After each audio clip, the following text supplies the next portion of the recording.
Hello welcome everyone. तो कैसे हैं आप सभी लोग। मेरा नाम है युवराज सिंह ठाकुर और मैं आपको वेलकम कर रहा हूं आपके अपने यूट्यूब चैनल युवराज सिंह ठाकुर में with the iconic symbol.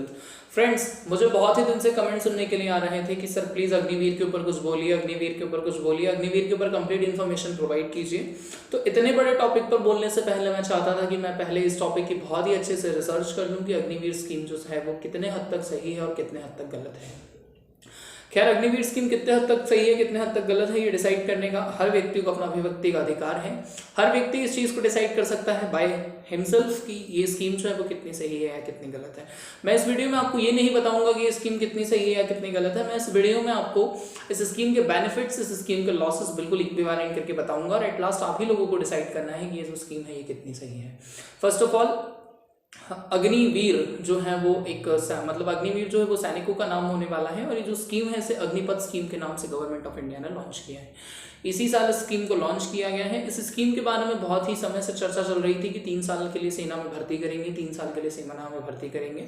But officially इस बार 13 जून को जो है वो इस स्कीम को लॉन्च कर दिया गया है। उसके बाद में गवर्नमेंट ने यह डिक्लेरेशन किया है कि 46,000 वैकेंसीज तीनों आर्म फोर्सेज में, इंडियन मिलिट्री, इंडियन नेवी और इंडियन आर्मी में जो है वो निकाली जाएगी।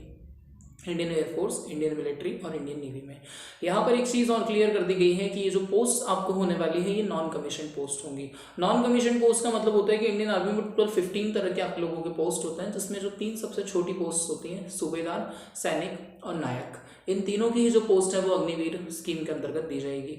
इस स्कीम की भर्ती बिल्कुल जैसे नॉर्मल इंडियन आर्मी की भर्ती होती है। आप सभी लोगों ने नॉर्मल इंडियन आर्मी की भर्ती को देखा ही होगा। पहले आप लोगों का फिजिकल होगा, फिजिकल के बाद आप लोगों का रिटन एग्जामिनेशन होगा, उसके बाद में मेडिकल होगा, then you will get the job. अब इस स्कीम में और नॉर्मल इंडियन आर्मी में डिफरेंस क्या है, तो ये स्कीम जो है सिर्फ 4 साल के लिए लागू की जाएगी। उसके बाद में आपकी नॉर्मल इंडियन आर्मी की सर्विस जो होती है वो 16 साल की होती है। 4 साल में अग्निवीर को क्या दिया जाएगा, तो 30,000 रुपीज़ पर मंथ जो है वो सैलरी दी जाएगी। 30% इसमें से जो है वो काट लिया जाएगा। पहले साल में 30,000, दूसरे साल में 33,000 कर दिया जाएगा, तीसरे साल में 37,000 और लास्ट ईयर में जो है आपको 40,000 सैलरी एट लास्ट दी जाएगी। रिटायरमेंट के बाद आप लोगों को 11 लाख रुपीज़ का एक लमसम अमाउंट जो है वो गवर्नमेंट ऑफ इंडिया की तरफ से दिया जाएगा।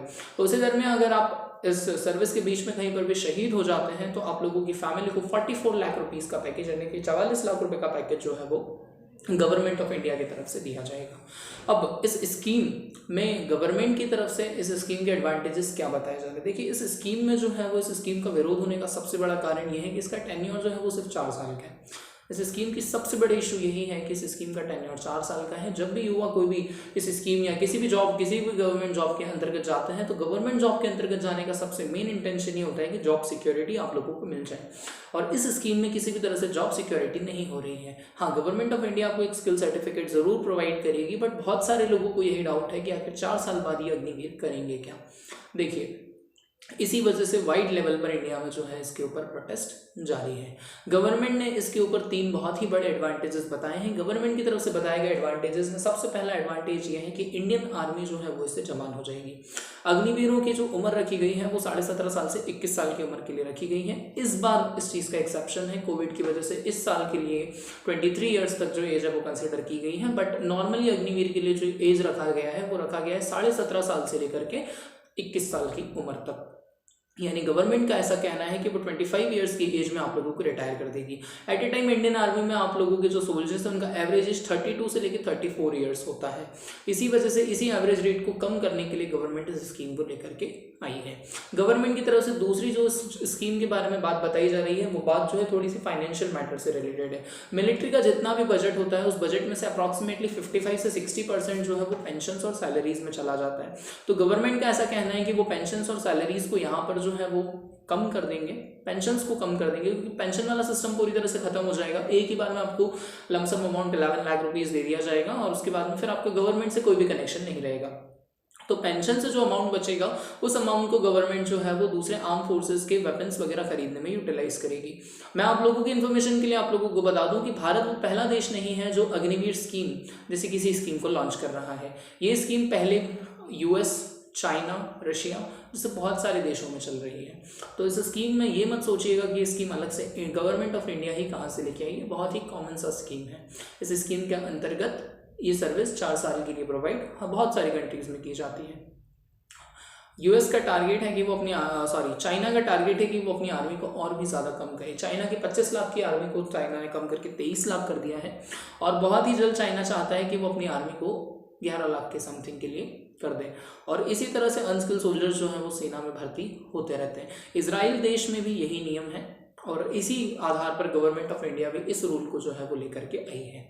अग्निवीर स्कीम में एक और जो चीज़ है वो चीज़ यह है कि अभी तक भारतीय रेजिमेंट पिछले 150 सालों से कास्टिज्म के बेसिस के ऊपर डिवाइडेड है।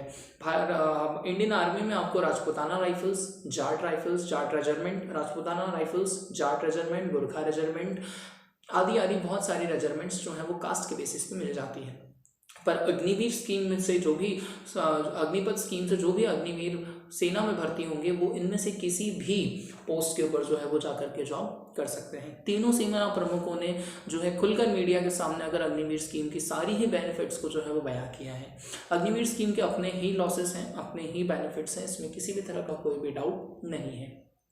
एट लास्ट मैं आप लोगों से बस यही कहना चाहूँगा कि ठीक है, गवर्नमेंट का प्रोटेस्ट करना नहीं करना, ये सब पूरी इसकी कंप्लीट इन्फॉर्मेशन है। अग्निवीर क्या करेंगे उसके लिए बात की जा रही है।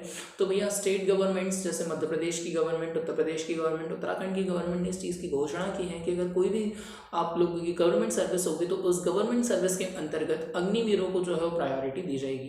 खैर इस चीज़ का कोई भी रिटर्न स्टेटमेंट या इस चीज़ का कोई भी प्रॉमिस नहीं किया गया है, सिर्फ अश्योरेंस दिया गया है सारे स्टेट गवर्नमेंट्स की तरफ से। तो अश्योरेंस के ऊपर आप कितना बिलीव कर सकते हैं, कितना नहीं कर सकते हैं, इस चीज़ की भी कोई भी गारंटी नहीं है। किसी भी तरह से ये चीज़ गारंटीड नहीं की गई है। बाकी लोगों का जो प्रोटेस्ट करने का बात है तो गवर्नमेंट का पॉइंट ऑफ व्यू हो गया। अब लोग जो है वो प्रोटेस्ट कर रहे हैं, उसका सबसे पहला कारण ये है कि 21 ईयर्स की एज में अगर आप हमें जॉब में रख लेंगे तो जो 4 साल हम लोग अपने किसी भी सब्जेक्ट के ग्रेजुएशन वगैरह में दे सकते हैं, वो 4 साल अगर हम आप लोगों को दे रहे हैं तो आप हमें स्किल्स क्या दे रहे हैं।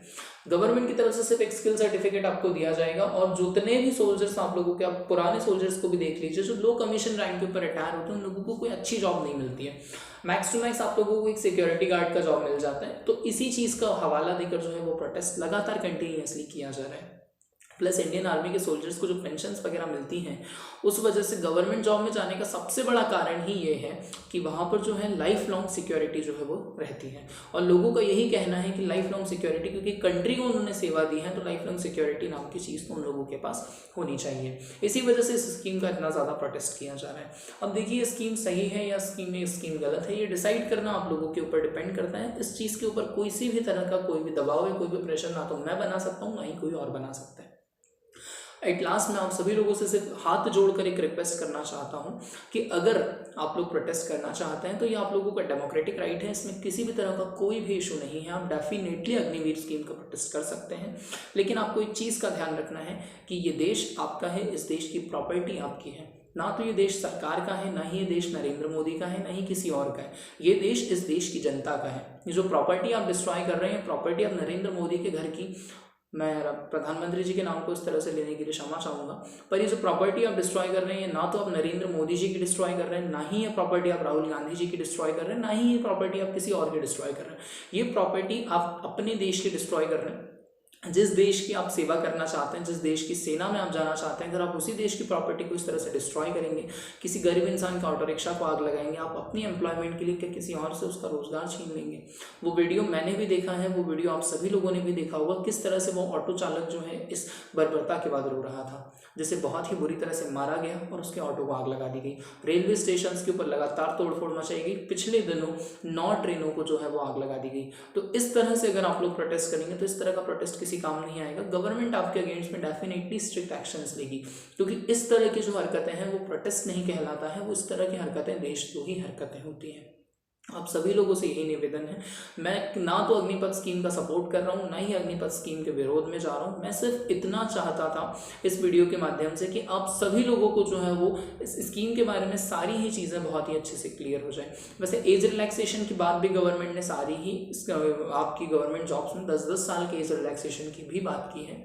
अगर आप पर्सनली मेरा कहना मानेंगे तो 25 साल का व्यक्ति जो है वो जॉब आसानी से ढूंढ सकता है, उसके लिए कोई बहुत बड़ी बात नहीं है।